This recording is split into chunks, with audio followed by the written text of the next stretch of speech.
ৰাজ্যজুৰি অনুষ্ঠিত হৈছে ৰাস মহোৎসৱ।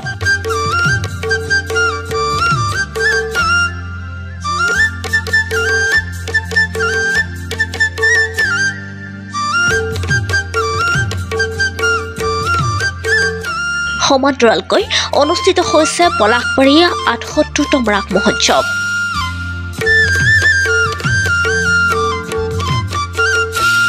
পলাশবাৰী ৰাস মহোৎসৱৰ ১৯ নৱেম্বৰ মঙলবাৰে অনুষ্ঠিত হয় সাংস্কৃতিক মঞ্চ মুকলি অনুষ্ঠান। মঞ্চ মুকলি কৰে বিশিষ্ট সমাজকৰ্মী অঞ্জন গোস্বামীয়ে।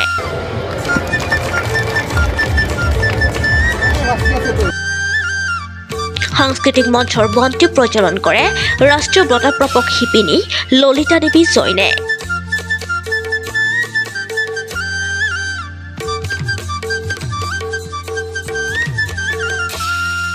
লগতে অনুষ্ঠিত হয় দিহানাম প্ৰতিযোগিতা।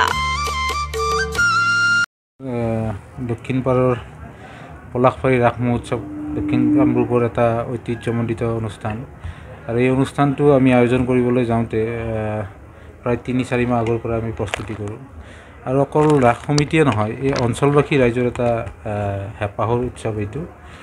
আৰু এই উৎসৱটোৰ লগত আমাৰ এটা তেজৰ সম্পৰ্ক থকাৰ নিচিনা অঞ্চলবাসী আৱেগ জড়িত হৈ আছে আৰু সেইটো সেই ক্ষেত্ৰত আমি যিমান পাৰোঁ চেষ্টা কৰোঁ যে অসম তথা উত্তৰ পূৰ্বাঞ্চলৰ যিখিনি ভক্তপ্ৰাণ ৰাইজ আমাৰ ইয়াত উপস্থিত হ'ব, তেওঁলোকে যেন সকলো ধৰণৰ সা সুবিধা পায় আৰু ৰাস উৎসৱটো পৰিদৰ্শন কৰাত যাতে কোনো ধৰণৰ বেমেজালি সৃষ্টি নহয়, খুব সুচাৰুৰূপে শৃংখলাবদ্ধভাৱে তেওঁলোকে ৰাস দৰ্শন কৰিব পাৰে, তাৰ প্ৰতি নজৰ ৰাখি আমি এই উৎসৱটো আয়োজন কৰিবলৈ গৈ থাকোঁ।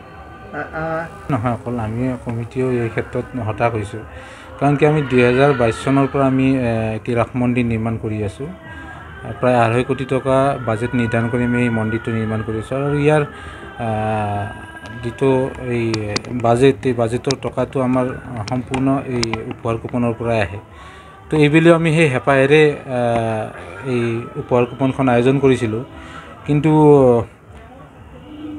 উপহাৰ কুপন ইনগ্ৰেশ্যনটো আমাৰ সুন্দৰভাৱে হ'ল। আমি আপোনালোকক আটাইকে জড়িত কৰি সেইদিনাখন অনুষ্ঠানটোত আমি লক্ষ্মী পূজাৰ দিনাখন আমি এইটো ইনগ্ৰেশ্যন কৰিলোঁ। কৰাৰ ঠিক এদিন নে দুদিন পিছতে মহামান্য আদালতৰ পৰা এটা নিৰ্দেশনা আহিল লটাৰী বন্ধ ৰখাৰ। তো আমি হতাশ হ'লোঁ প্ৰথমতে, তাৰপিছত আমি মহামান্য আদালতৰ ওচৰ চাপিলোঁ। তো তাৰপিছত তেওঁলোকে এটা ৰায় দিলে যে আপোনালোকে চৰকাৰৰ পৰা অনুমতি লৈ এই খেলখন পাতিব পাৰিব। তো তাৰপিছত সেই হতাশাটো আঁতৰিল, কিন্তু পৰৱৰ্তী সময়ত আমি এতিয়া মহামান্য আমাৰ চিফ ছেক্ৰেটাৰীৰ ওচৰত আমি আবেদন কৰিলোঁ। তেতিয়া তাৰপিছত চিফ ছেক্ৰেটাৰী মানে অসম গভৰ্ণমেণ্টৰ পৰা আমালৈ এটা হেৰি আহিল যে এইটো তেওঁলোকে মানে পাৰ্মিশ্যনটো দিব নোৱাৰে। তো সেইটোৰ ওপৰত আকৌ হতাশা আহিল। অকল আমাৰেই নহয়, যিসকল ভক্তপ্ৰাণ ৰাইজ আমাৰ ইয়াত আহে, প্ৰায় সংখ্যকে ইয়াত এই লটাৰীৰ এটা কুপন সংগ্ৰহ কৰে আৰু সেইটোৰ পৰা আমাৰ মন্দিৰ নিৰ্মাণত এটা অৰিহণা আহে। কিন্তু যিহেতুকে এই নিৰ্দেশনাটো আকৌ আহিল চৰকাৰৰ পৰা, অনুমতি আমি নাপালোঁ। তো সেইটো চেলেঞ্জ কৰি আমি আকৌ আদালতৰ ওচৰত চাপিছোঁ, কিন্তু এতিয়াও ৰায়টো অহা নাই এতিয়ালৈকে। সেইটো আদালতৰ বিচৰাধীন হৈ আছে আৰু আমি আশা ৰাখিছোঁ যে এটা ভাল এটা ৰিজাল্ট আহিব, সেই আশাৰে আমি এতিয়াও ৰৈ আছোঁ। অসমৰ সেইটো খুব ভাল কামত ব্যৱহাৰ হয়।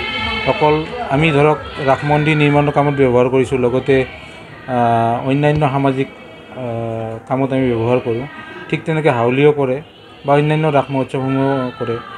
যিখিনি বেআইনীভাৱে পতা হেৰি আছিল সেইখিনিক বাদ দি আমাৰ স্বচ্ছ আৰু নিকাভাৱে যিখিনি খেল অনুষ্ঠিত কৰি আহিছে, এই অনুষ্ঠানকেইটাক অনুমতি দিব বুলি আমি এতিয়াও হেঁপাহেৰে বাট চাই আছোঁ। আৰু মাননীয় মুখ্যমন্ত্ৰী মহোদয়ৰ ওচৰত আমাৰ অনুৰোধ, আপুনি তেখেত বৰ্তমান চাগে অসমৰ বাহিৰতে আছে, আহি নিশ্চয় আমাক এটা ভাল এটা ৰিজাল্ট দিব বুলি আমি আশাবাদী হৈ আছোঁ।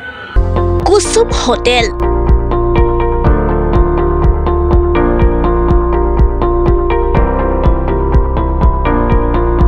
বছৰ অবিৰত সেৱা।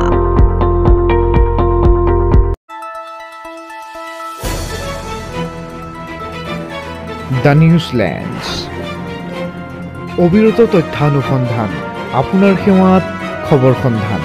The Newsland.